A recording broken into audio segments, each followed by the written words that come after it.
কলাইগাঁৱত সংঘটিত হৈছে এক চাঞ্চল্যকৰ ঘটনা। বৃহৎ পৰিমাণৰ ম্যাদ উকলি যোৱা কেম্পা শীতল পানীয় পেলাই দিয়াৰ এই অভিযোগ। কেম্পা শীতল পানীয়ৰ বাবে কলাইগাঁৱত পৰিৱেশ প্ৰদূষণৰ অভিযোগ। ট্ৰাকে ট্ৰাকে পেলাই থৈ গ'ল লাখ লাখ বটল। নৈৰ পানী প্ৰদূষিত কৰাৰ এই অভিযোগ উত্থাপন হৈছে। এই অভিযোগক কেন্দ্ৰ কৰি সৃষ্টি হৈছে তীব্ৰ প্ৰতিক্ৰিয়াৰ। কলাইগাঁৱৰ বাসন্তী পূজাস্থলীত নিশাৰ ভাগত ট্ৰাকে ট্ৰাকে পেলাই দিলে ম্যাদ উকলা কেম্পা। কেম্পা কোম্পানীৰ ডিলাৰ টানিছ আদনাৰ এণ্টাৰপ্ৰাইজে পেলাই দিয়াৰ এই অভিযোগ উত্থাপিত হৈছিল।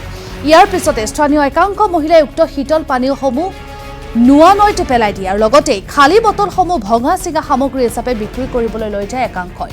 সমগ্ৰ অঞ্চলটোতে সৃষ্টি হৈছে এক অস্বাস্থ্যকৰ আৰু দুৰ্গন্ধময় পৰিৱেশৰ। নোৱা নৈৰ পানীও প্ৰদূষিত হোৱাৰ আশংকা প্ৰকাশ কৰিছে স্থানীয় ৰাইজে। এয়া নৈৰ পানীৰ ওপৰত নিৰ্ভৰশীল লোকসকলৰ মাজত উদ্বেগ সৃষ্টি কৰিছে। ইতিমধ্যেই ঘটনাস্থলীত উপস্থিত হৈছে কলাইগাঁও পৌৰপতি কৃষ্ণকান্ত বড়ো, উপস্থিত হৈ উপ-পৌৰপতি কামাল হাছান। এই দুয়োগৰাকীয়ে বাসন্তী পূজাস্থলীত উপস্থিত হৈ সমগ্ৰ বিষয়টো পৰ্যবেক্ষণ কৰে।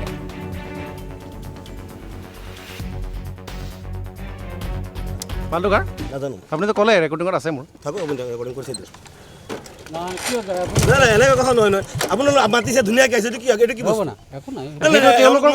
মোৰ বস্তু দেখা পোৱাটো ডাঙৰ কথা নহয়। কি কথা কিবা এটা হৈছে আলোচনা হৈ আছে আপুনি বেছিখিনি বস্তুটো নষ্ট ৰেকৰ্ডিং কৰিব লাগে কি আপোনাৰ কথাটো কি হ'ল ঘটনা বুজি নাপায়। ৰেকৰ্ডিং কৰাৰ কথা মই কৰিছোঁ, একো কৰা নাই নহয়।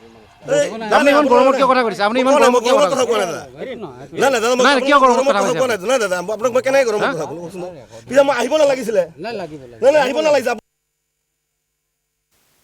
বৰ বেয়া পৰিৱেশ হৈছে। কোনোবাই কিছুমান এক্সপায়াৰ্ড কোকা ক'লা কেম্পা ইয়াৰ বস্তু পেলাই থৈ গৈছে, যিটোৱে আমাৰ পৰিৱেশটো দূষিত কৰিছে। এই দূষিত পৰিৱেশটোৰ কাৰণে আমি বৰ দুখ পাইছোঁ। কোনে এই কামটো কৰিছে আমি বিচাৰ কৰিম, বিচাৰ কৰি তেওঁলোকক উচিত শাস্তি দিব লাগিব। যিটো আমাৰ পৌৰ আইন আছে সেইমতে আমি বিচাৰ কৰিম আৰু আমাৰ প্ৰশাসনীয় দিশটো